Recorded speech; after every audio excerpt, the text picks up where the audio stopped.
Assalamu alaikum, nous sommes di leen ziar di leen bëggee bu baax a baax. Ravi de vous retrouver encore une fois sur votre chaîne A2S Pro avec un immense plaisir. Continuez leen di abonné ngeen bës cloche de notification bi su ko defee bépp vidéo bu ñu dugal ngeen mën ko am à temps réel. Bu leen fàtte di aimer maanaam di like vidéo bu baax a baax di bës ci baaraam bi pouce bi waaye tamit di partager di commenter dina ci am solo lool comme on a l'habitude de le faire. Di wax sur ce qui concerne l'actualité politique sénégalaise tey nag dañuy wax ci la sortie de Aminata Touré, ancienne ministre de la justice et ancien premier ministre. Di wax ci événement yi nga xamante ni moom moo fi amoon. Di wax ne justice doit être rendue à tous les morts, blessés et personnes illégalement emprisonnées. may wax ne je suis en phase avec madame Aminata Touré donte bi Macky Sall commencé dérive mi yàgg na te boobu mu ngi ànd ak Macky Sall te mu ngi ko doon cautionné waaye nag nit mën na nekk ci loo xamante ni lu bon la dem ba mu yàgg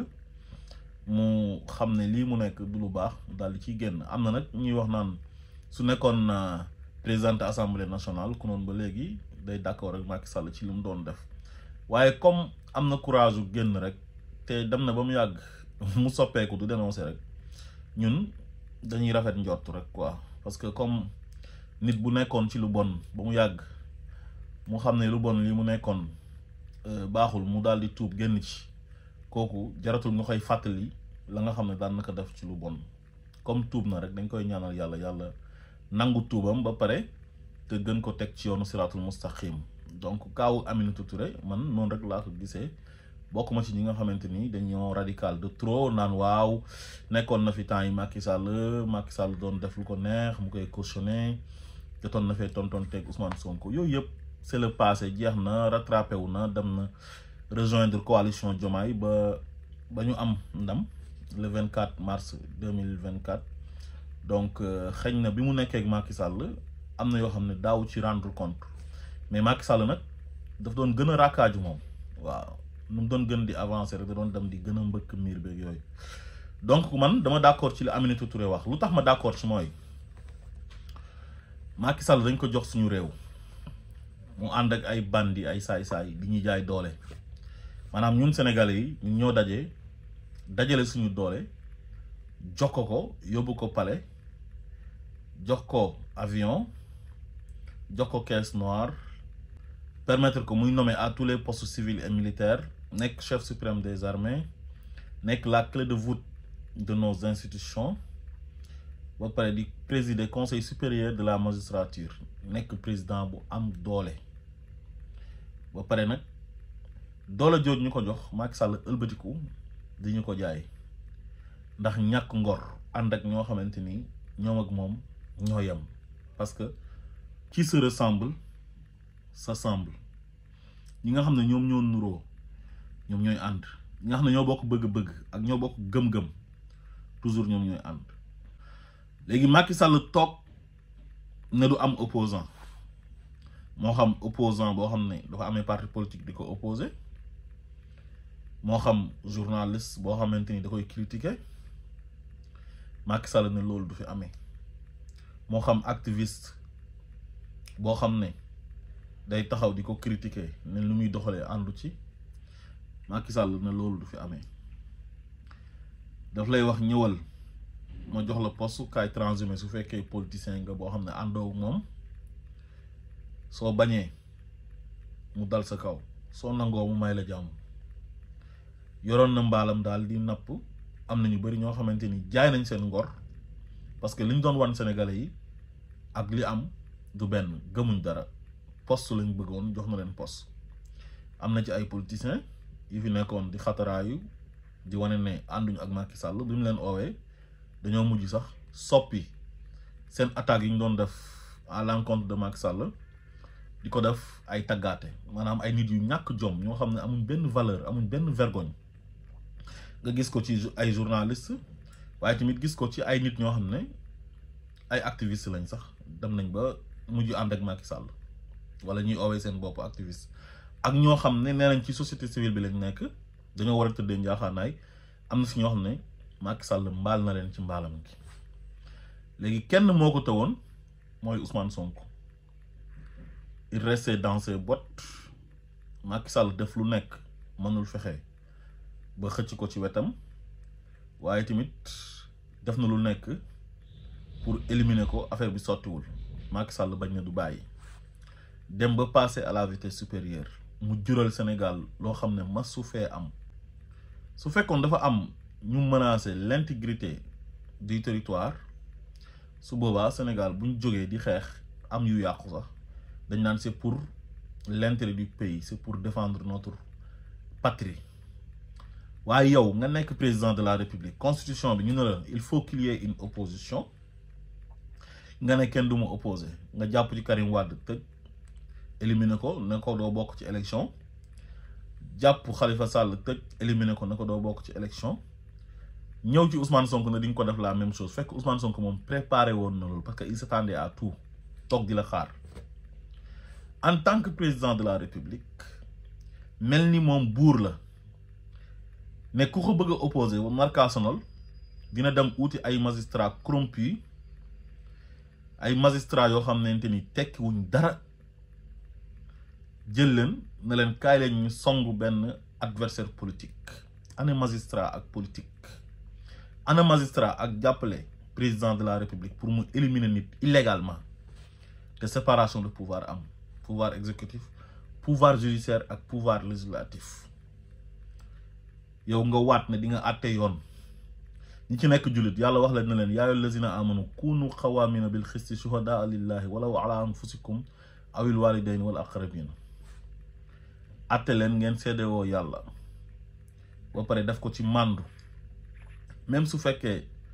sa bopp ngay àtte sax ne la yet bi dal même su fekkee sa ay waajur la ne leen yet bi dal su leen waree dal même bu fekkee sa ay jege ñaare la sa ay sœur sa ay frère sa ay cousin say tante ak say nijaay ak say mbokk loolu la yàlla santaane te ñu ci bëri nee nañ ay jullit lañ di jàppale Macky Sall ci ay ñaawteefam ba dëkk bi tàkk ñu dem def seen benn complot utiliser benn xale bu jigéen bu ñuy tuddee Adji Sarr nekkoon xale bu vulnérable gëmloo ko ne ko dinañ la jox xaalis dinañ la dimbale nga tukki fekk xale bi loolu la doon rêvé teg seen deal jàpp na dina yomb dañuy patam patame Ousmane Sonko dem jàpp tëj kaso après mu jeex jamono jooj Bassirou Gueye saay-saay bi bandi bi nga xam ne xawma lan la ñuy xaar pour jóg ci ay mbiram moo nekkoon procureur de la République dëkk bi tàkk ñu départ juróom-ñetti xale dee mu nekk lu ñaaw lu bon ñu jàpp ne foofu la ñuy yem ñu ne duñu arrêté Bassirou Gueye bu nekk OFNAC fii la jël ay photo yoo xamante ni photo montage la dem dugg ci benn site porno génnee fa ay xale yoo xamante ni dañoo sol ay des tenues indécentes mu moomale Ndeye Khady photo yooyu noonu Ndeye Khady Ndiaye ne Ndeye Khady Ndiaye fii mooy salon bi Sweet Beauté te boobu du Sweet Beauté ça n'a rien à voir ay photo ñett yu sol ay slip ak yu sol ay soutien-gorge ak ñu def ay taatineen dem yóbbu ko Assemblée nationale en complicité ak Moustapha Niasse ñu ne dañ siy lever immunité parlementaire bu Ousmane Sonko ma ne loolu c'est de la haute trahison c'est du banditisme d'État te ça doit être clair Macky Sall génn ne je vous ai compris comprendre naa leen ginnaaw bi mu bàyyee Ousmane Sonko ñu foog ne dellu na ginnaaw mu def reculer pour mieux sauter génn di menacer waat dem jënd ay armes recruter benn milice une armée parallèle la Macky Sall ut ay nervem dàq général Jean-Baptiste Tine parce que li mu bëggoon a def général Jean-Baptiste Tine nanguwu ko mooy jël ay nervi dugal leen biir gendarmerie pour xeex créer guerre pour semer la terreur pour son propre intérêt moom ñu mu àndal pour mën a toog ci dëkk bi maanaam li mu bëggoon mooy napp Sénégalais yëpp ñëpp toog seen kër ba kenn dootul ñemeeti manifester mu jàpp Ousmane Sonko éliminé toog fi à vie loolu la bëggoon kon Macky Sall c'est un voyou Macky Sall c'est un bandit de classe exceptionnelle Macky Sall li mu def ça ne doit pas rester impuni moom ñu mu àndal Sénégal tàkk ñii seen ay station ñu taal ko ñii ñu taal seen kër rey suñu ay doom am ñoo xamante ni ay handicap lañ ci jëlee dàq ci ay nit ci administration bi dont le capitaine Touré xale bu ndaw def liggéeyam comme ni mu waree ñu dàq ko ak ñeneen ñoo xamante ni ci dégâts collatéraux yi lañ bokk Macky Sall créé guerre civile Sénégal di xeex ak ñi ànd ak Ousmane Sonko muy la jeunesse bi nga xam ne dañoo am ci moom yaakaar te Ousmane Sonko am droit créer parti am dem à la conquête du pouvoir ñu ne ko loolu du fi amee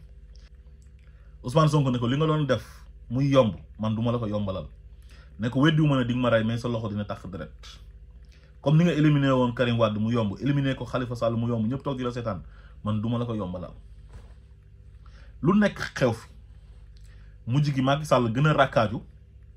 en collaboration ak ses procureurs parce que après Bassirou Gueye jógee na fa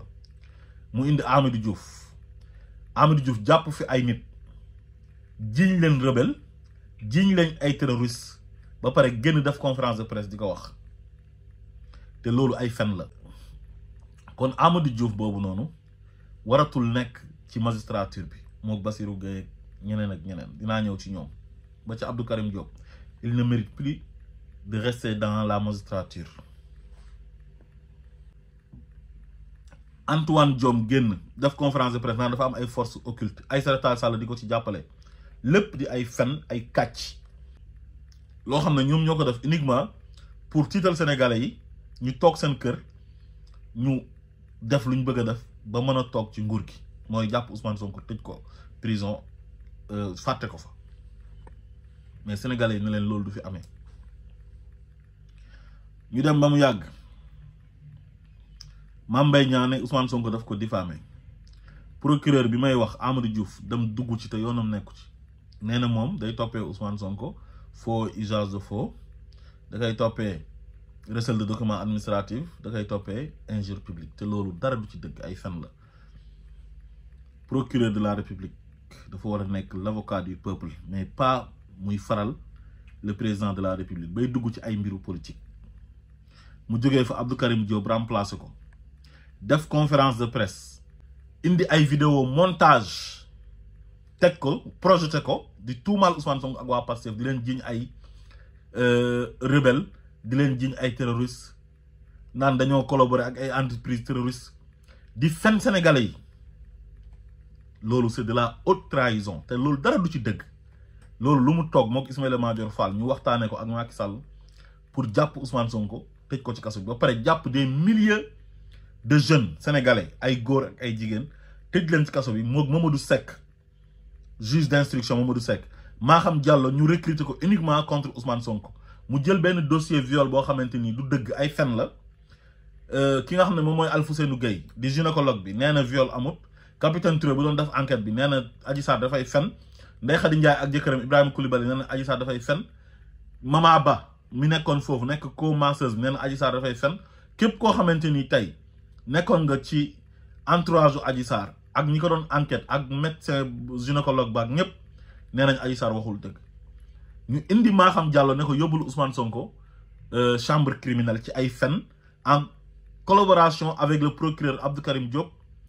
ak le procureur Amadou Diouf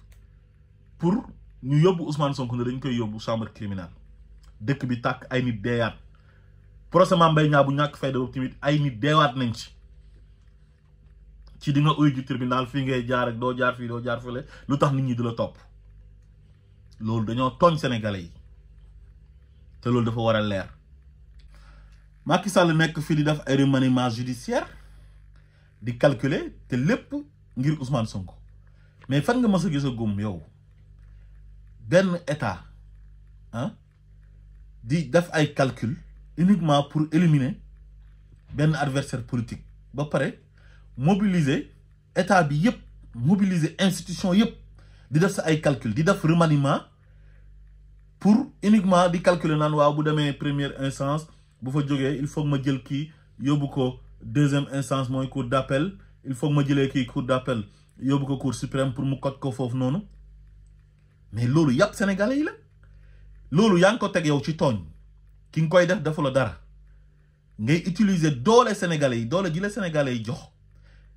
ay juge ak ay procureur nekk sa complice ak sa ministre de la justice pour ngay teg benn doomi Sénégal boo xam ne dafa am droit am ay ambition pour jiite réew mi nga koy teg ay naqar di ko toroxal di ko tuumaal di def ay calcul di fowee sénégalais yi uniquement pour éliminer kooku te am ay sénégalais yu ko bëgg léegi sénégalais yi ko bëgg nga ne yow da nga leen di xañ kooku noonu quel manque de respect ñaata sénégalais ñoo topp Ousmane Sonko bëgg ko amoon intention pour voter ko léegi yéen ngeen toog yéen quelques personnes ngeen ne li sénégalais yi bëgg li ëpp ci sénégalais yi tax ngeen toog foofu yéen di liggéey sénégalais yi leen di fay ak seen ay impôts ngeen ne yéen da nga leen di xañ pour ñu voter Ousmane Sonko ngeen ne da ngeen di éliminer Ousmane Sonko ci ay fen ak ay kàcc da ngeen a tooñ sénégalais yi loolu moo waral bi ngeen demee ba éliminer ko ba jàpp ne éliminer ngeen candidature am fekk xeex naa ak yéen ba àgg conseil constitutionnel candidature président Bassirou Diomaye Faye bi mu jàllee te moom moo dugaloon candidature yu bëri ay ñoom Cheikh Tidiane Dièye Habib Sy ñoom ñëpp mu wax leen dem leen dugal pour benn jàll ci nga xam ne duñ xam kan la ñuy éliminer bi président Bassirou Diomaye Faye jàllee mais Ousmane Sonko moo génn def déclaration ne voté leen président Bassirou Diomaye Faye te loolu préparé woon na ko en amont bi ñu ko barricadé këram xam na ne bu ngeen ko bëggee éliminer da ngeen koy éliminer mais yombalul leen ko mais jaraloon leen lu nekk parce que mobiliser ngeen magistrat yëpp yi ngeen xam yi leen doon defal sale boulot ay sagaru magistrat ay Ibrahima Bakhoum ak ku ne ay bandi ay veuillou koo xam ne dañ ko wax koo xam ne conseil supérieur de la magistrature bi dafa waxoon ne kii waratula am ndomba tànk ci magistrature bi Macky Sall jël ko recycler waat ko def ko procureur général pour lan kooku moom moo wax ne Yarga Sy moo bëggoon rey Ousmane Sonko ci ay fen ay caaxaan xoolal lool génn def ay conférence de presse te amoon ak Ousmane Sonko relation yu baax nit sax loo am ak moom relation yu baax xam nga bu jalgatee yoon dañ ko war a teg ci yoon mais koo xamante ni yow dañu la utiliser contre koo xam ne da ngeen a amoon de très bonnes relations sa rakk nekk promotionnaire am nekk xaritam sa yaay bi mu feebaree jabaram di togg di ko yóbbul hôpital su fekkoon ne def na lu jar nga topp ko mais danga kaa war a topp parce que suñu nekkee dans un pays de droit nit ki lu mu la jege-jege même sa yaay ak sa papa comme ni ma ko waxee sànq ci aaya bi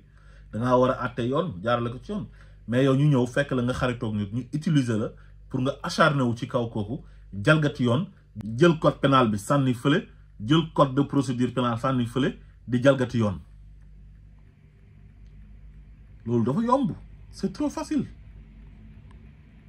am na benn juge boo xam ne si je ne me trompe pas xaw ma Issa Ndiaye la tudd xaw ma dañ ko détaché woon ministère bu Victorine Ndeye jiite woon ñu jëlee ko fa yóbbuwaat ko tribunal uniquement pour mu ñëw condamner Ousmane Sonko am na koo xam ne fekkee woon na première instance maanaam siège woon na foofu noonu bi ñuy juger Ousmane Sonko première instance te juge Keita nekkoon président ba mooy juge Yakham Keita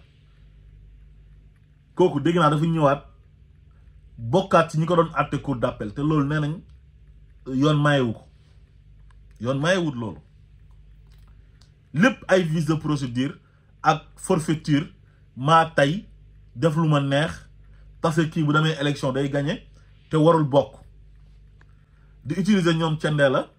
pour ñu bañ ko jox fiche de parrainage utiliser Cheikh Issa Sall mi nga xam ne xaritam la woon pour bu mu ko jox attestation de dépôt gannaaw bi mu dugalee caution 30 millions yi ba pare loolu yëpp c'est du banditisme d'État war nañ leen a laaj lu tax lii ngeen ko doon def parce que da ngeen a tooñ Sénégal yi lañ tooñuñ Ousmane Sonko Sénégal yi lañ tooñ Macky Sall dissoudre na fi Sénat bi tas ko ci injonction bu ñu joxoon waa DGE ne pour ñu jox Ousmane Sonko fiche de parrainage am mais loolu c'est gravissime yooyu yëpp tey ci nit def ko ci ñaawteef ci réew ànd ak ay nit parce que nit lépp lu muy def dafa am ñu ci àndal mais loolu kenn waru ko bàyyi noonu wax dëgg yàlla dañ waxante dëgg. Siré Ali Ba nekkoon président cour d'appel Macky Sall yóbbu ko cour suprême pour mu éliminer Ousmane Sonko ci yu ñàkk fayda ci ay épinglé nañ la ci benn rapport ci IGF ak IGE ñu xam ne rapport am na ñu nëbb rapport bi na ko boo génnee rapport bi ñu ne da ngaa def recel de document administratif loolu yëfu bandi la yëfu wëyu la Badio Camara dem ba cour suprême dem jëli ji benn jugement boo xam ne moom lañ doon xaar pour éliminer Ousmane Sonko ci moment boobu ki nga xam ne moom moo nekk avocat wu Ousmane Sonko nekk mandataire am di maître Ciré Clédor dem déposer dossier Ousmane Sonko Badio Camara ubbi ko à son insu te amu ci woon benn droit uniquement pour éliminer Ousmane Sonko il faut que mu leer ba pare dañoo war di tudd tur ñun lu ñu ci fekk bëgg nañ parce que ñun duñ fi nekk ay bandi ay voyous di mbuboo magistrat taal dëkk bi ba pare ñu toog di leen di seetaan suñu waxee ñu naan ñu ay outrage au magistrat pour lan loolu dafa war a jeex ci dëkk bi ñooñu dañ leen a war a sanctionner ba ñëpp xam ne ñii dañoo taal réew mi suñu ay doom dee ci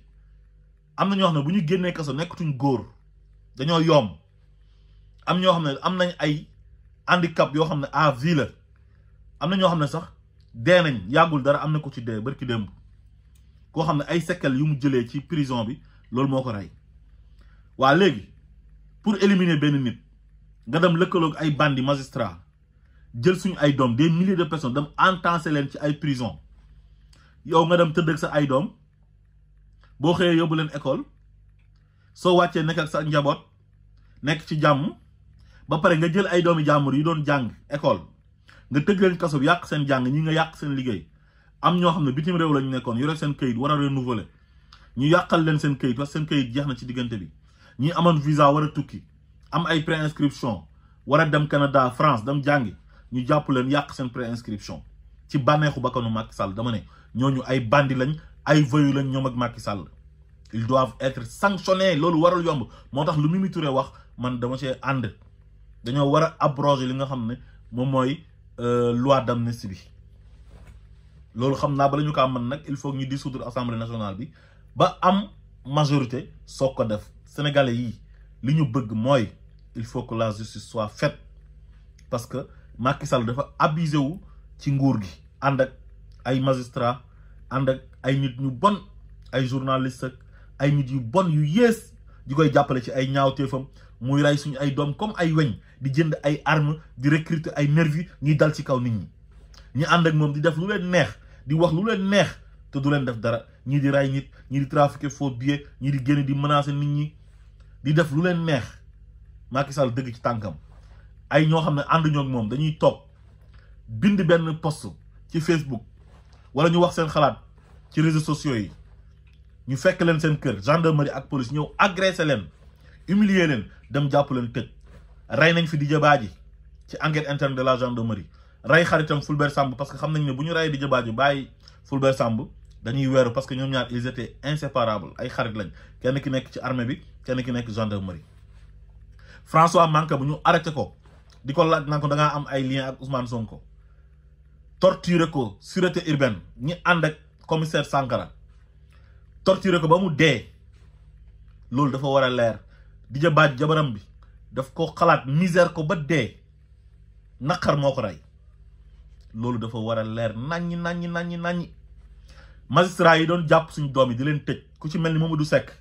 ak Abdou Karim Diop ak Amadou Diouf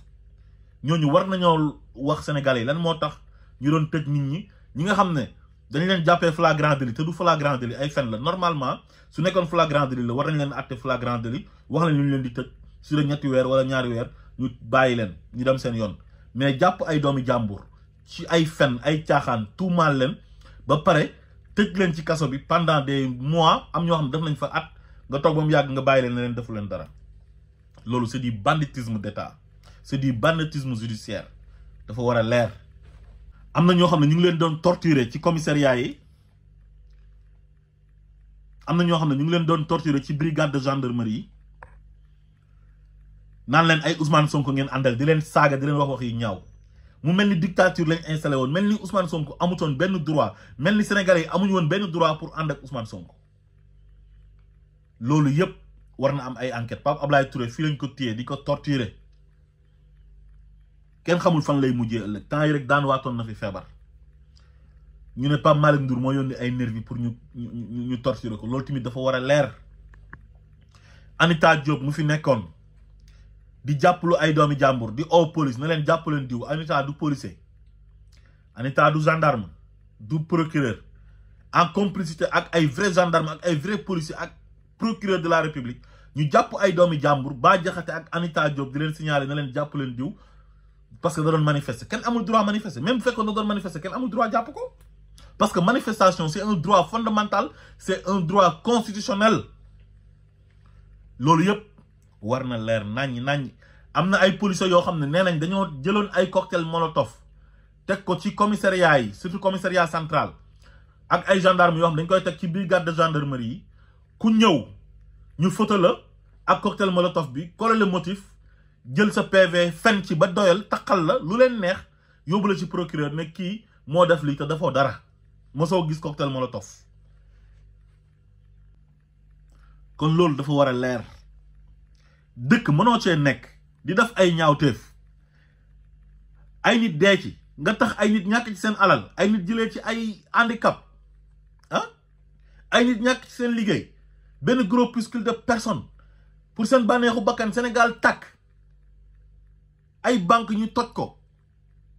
ñu bëri ñàkk seen ay liggéey économie sénégalaise bi daanu ndax lan yow loo xam ne amoo ci droit mooy 3e mandat moom nga bëgg a def ba pare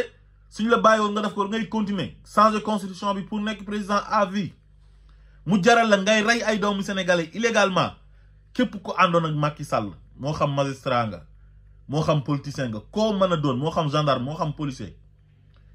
dañ la war a teg ci yoon dañoo war a ubbi enquête teg la ci yoon il faut que ça soit clair. ñi rey suñu doom yi ñi ngi nekk Sénégal foofu di taxawaalu am na benn policier boo xam ne dafa natt Cheikh Wade à bout portant dóor ko bal mu daanu xale bu ndaw bu nekk Parcelles Assainies ak ñeneen ak ñeneen ak ay nervi yu yore ay arme rawatina ak numéro 9 ba di dóor ci kaw ay nit ay fetal war nañoo ubbi enquête fan lañ jëlee arme yooyu noonu ak kan moo leen sant pour ñu rey nit ñi loolu yëpp war na leer. kon man je suis en phase avec madame Aminata Touré banditisme bi Macky Sall nekkee woon ci réew mii fekk attewuñ nit ñi teg leen ci yoon billahi wallahi watallahi sénégalais yi duñ kontaan te sénégalais yi lu tax ñu fal le président Bassirou Diomaye Faye te ki ñu ko proposé di Ousmane Sonko son premier ministre yaakaar lañu am ci ñoom ak injustice bu nit ñi doon dund moo tax ñu fal leen comme fexe nañ nag ba génn ba yore nguur gi nañu dindi loi d'amnistie bi ñu topp ñi nga xamante ni ay bandi lañ ak ay voyous teg leen ci yoon pour bu ëllëgee kenn dootul xalaatati def lu bon ci Sénégal wala président di la sant ngay def lu bon. kon ma ñu ture ànd naa ak yow ci li nga proposé asalaamaaleykum wa rahmatullah.